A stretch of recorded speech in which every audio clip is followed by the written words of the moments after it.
Elden Ring is an anxiety-provoking place, an often deceitful place, and a fear-provoking place, and a very frustration-provoking place. So we here at the Mental Health Gamers Network scoured the lands between to find a few spots that you can slow things down, take a breather and relax. I'm not exactly an expert Elden Ring player, but I have spent a long time wandering around, completing mindfulness exercises and generally just having a pause and decompressing. These are the top 5 relaxation spots that I've found for that very rare downtime during the game. Go on, Kaz. You really should pick some of our flowers. In at number 5 is Jaberg, a small town off to the east of Liurnia. The first relaxing thing to notice is that we're not getting attacked once we get there. We have the Jar enemies there, but they too are taking a pause. I expect that Jaberg might make it a little further up some lists, but for me it feels a little small and cramped, and the big cliff to the side covers the area in shadow, so once I have a quick look around and mirror the Jar stretching in my chair, I kind of find myself with nothing left to do or experience. There doesn't feel like much keeping me here, which is why it comes in at the bottom of the top 5.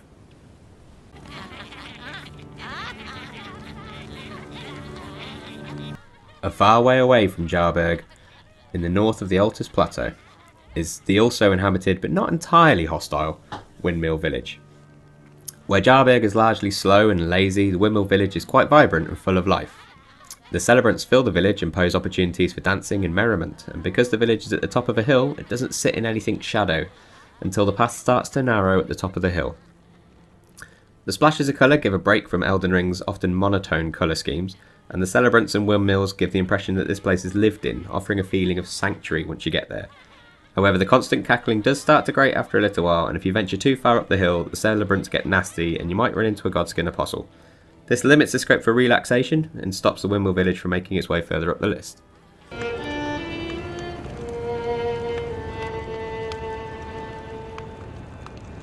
Both of the previous entries are focused on environment and being able to wander freely. Ish. But at number 3 is one solitary spot in the Altus Plateau. The plateau itself isn't exactly a bastion of relaxation, but at the forest spanning Great Bridge we can find one particular merchant playing a sombre tune. The solo song, the bonfire, and being able to see in the sunset in peace make this a chilled environment where it's easy to stare into the fire and reflect on your journey so far. If you want to, of course.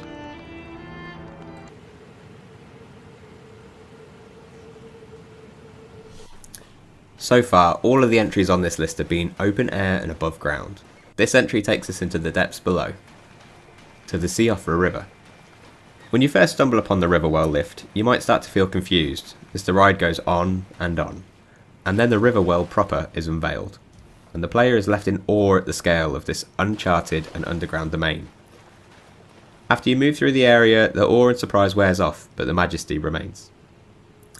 The enemies here are far enough apart that you can find a spot in the well out in the open without triggering aggro, and the reflective pools, calming coloured electro balls, and the purple rocks replacing the stars in the sky create a relaxing atmosphere which encourages us to sit here and just empty our thoughts with some mindfulness or unwind our muscles with some progressive muscle relaxation.